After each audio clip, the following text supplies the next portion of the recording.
जिस महिला ने लिखित परीक्षा पास की हो, मेरिट में जगह बनाई हो, लेकिन शारीरिक दक्षता परीक्षा के समय वह गर्भवती थी, तो क्या केवल इस कारण उसे सरकारी नौकरी का अवसर छीन लिया जाना चाहिए?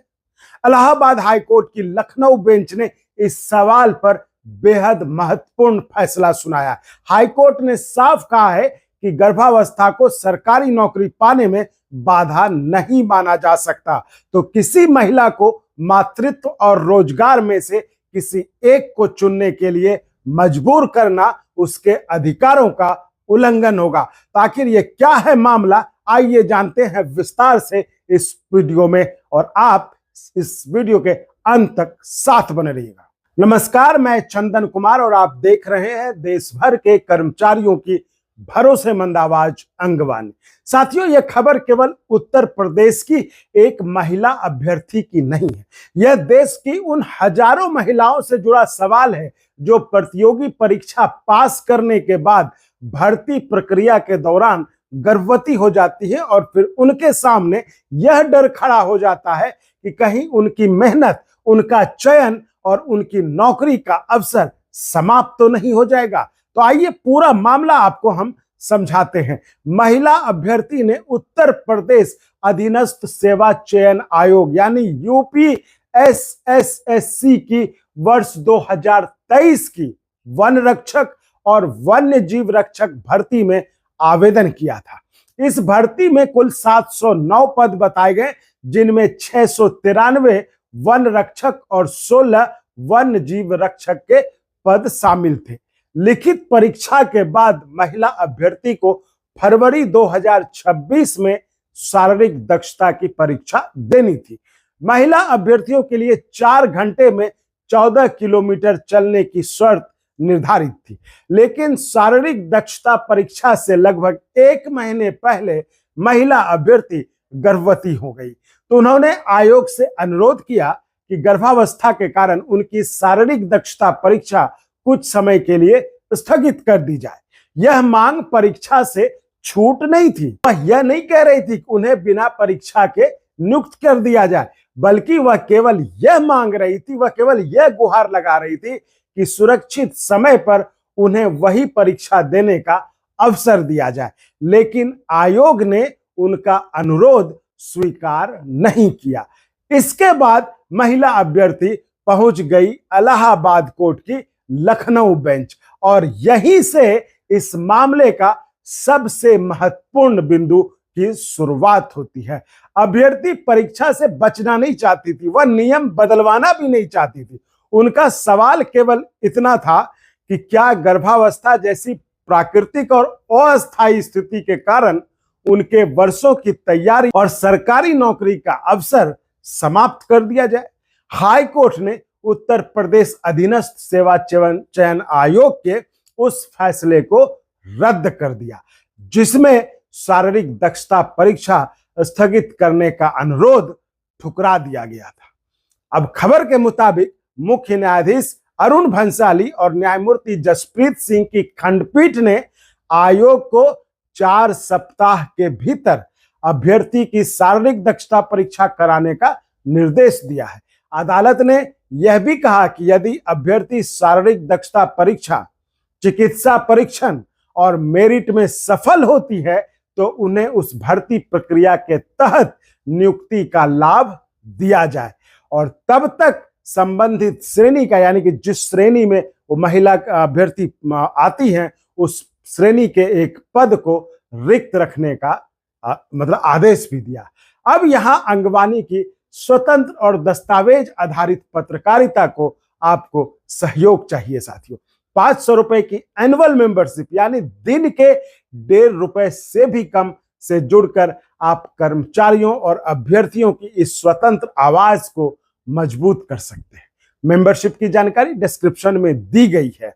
आइए अब लौटते हैं हाईकोर्ट की टिप्पणी पर, हाईकोर्ट के आदेश पर हाईकोर्ट ने क्या कहा है इस खबर पर। तो अदालत का मूल संदेश यह है कि गर्भावस्था किसी महिला को सरकारी नौकरी पाने के अधिकार से वंचित करने का अधिकार नहीं बन सकती। किसी महिला को मातृत्व और रोजगार में से किसी एक को चुनने के लिए मजबूर करना संवैधानिक समानता, गरिमा और प्रजनन संबंधी स्वतंत्रता के सवाल खड़े करता है।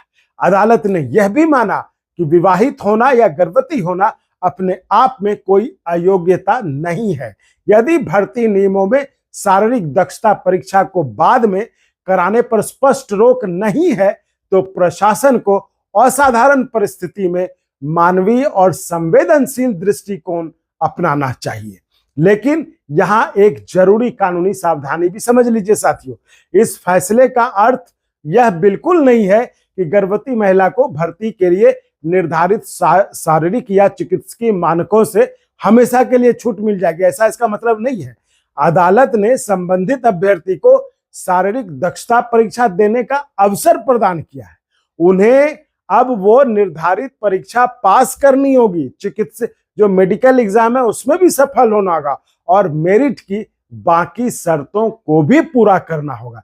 यानी हाईकोर्ट ने कोई नियम खत्म नहीं किया, हाईकोर्ट ने बस उस महिला अभ्यर्थी के अवसर जो उसका समाप्त कर दिया गया था उसे समाप्त होने से बचाया है। और दोनों बातों में बहुत बड़ा अंतर है। दूसरा महत्वपूर्ण सवाल, क्या अब हर गर्भवती अभ्यर्थी को अपने आप परीक्षा स्थगित कराने का अधिकार मिल जाएगा? तो ऐसा निष्कर्ष निकालना भी ये जल्दीबाजी होगा। हर भर्ती के नियम, संबंधित परीक्षा का स्वरूप, अभ्यर्थी की चिकित्सकीय स्थिति और समय पर दिए गए आवेदन जैसे तथ्य अलग हो सकते हैं। इसलिए किसी भी अभ्यर्थी को केवल इस समाचार के आधार पर परीक्षा छोड़ने का निर्णय नहीं लेना चाहिए। यदि कोई महिला अभ्यर्थी ऐसी परिस्थिति में है तो उसे परीक्षा या शारीरिक परीक्षण की निर्धारित तारीख से पहले संबंधित भर्ती आयोग को लिखित आवेदन देना चाहिए। उसके साथ सरकारी या अधिकृत चिकित्सक का प्रमाण पत्र भी लगाना चाहिए। अब आवेदन की प्राप्ति या ईमेल का रिकॉर्ड अपने पास हमेशा आप सुरक्षित रखिए और आयोग से लिखित निर्णय मांगना चाहिए। यानी सूचना दीजिए, मेडिकल रिकॉर्ड दीजिए और पूरी प्रक्रिया का दस्तावेज सुरक्षित अपने पास रखिए। इस फैसले का सबसे बड़ा संदेश भर्ती आयोगों और सरकारी विभागों के लिए है। भर्ती प्रक्रियाएं वर्षों तक लंबित रहती हैं। अभ्यर्थी परीक्षा पास करने के बाद भी अगले चरण की प्रतीक्षा करते रहते हैं। ऐसे में क्या किसी महिला से यह अपेक्षा की जा सकती है कि वह पूरी भर्ती समाप्त होने तक मातृत्व के अपने निर्णय को टालती रहे? अगर भर्ती में देरी व्यवस्था की तरफ से हुई है तो उसका पूरा नुकसान महिला अभ्यर्थी क्यों भुगते? तो सरकारी नौकरी की योग्यता उम्मीदवार की शिक्षा, परीक्षा, मेरिट, शारीरिक क्षमता और निर्धारित नियमों से तय होनी चाहिए। उसकी गर्भावस्था को और मतलब अस्थायी योग्यता मानकर अयोग्यता मानकर नहीं होनी चाहिए। तो इलाहाबाद का हाईकोर्ट का यह जो फैसला है यह महिला अभ्यर्थी के अवसर की रक्षा करता है। साथ ही यह प्रशासन को याद दिलाता है कि नियमों का पालन जरूरी है, लेकिन नियमों को लागू करते समय संवेदनशीलता, समानता और मानवीय गरिमा भी उतनी ही जरूरी है। अब आप बताइए, क्या सभी भर्ती आयोगों को गर्भवती महिला अभ्यर्थियों के लिए शारीरिक दक्षता परीक्षा स्थगित करने के स्पष्ट और एक समान नीति बनानी चाहिए? तो अपनी राय कमेंट में जरूर लिखिए और वीडियो उपयोगी लगा हो तो इसे तमाम प्रतियोगी परीक्षाओं की तैयारी कर रही महिलाओं और उनके परिवार तक जरूर शेयर करिए, ताकि ये जो इलाहाबाद हाईकोर्ट का जो महत्वपूर्ण फैसला आया है ऐसी परिस्थिति में जो महिलाएं हैं उनके लिए उनकी जानकारी उनको मिल सके। तो साथियों, इस वीडियो में फिलहाल इतना ही। मिलते हैं अगले वीडियो में आपसे जुड़े किसी और बड़ी खबर के साथ। तब तक के लिए धन्यवाद।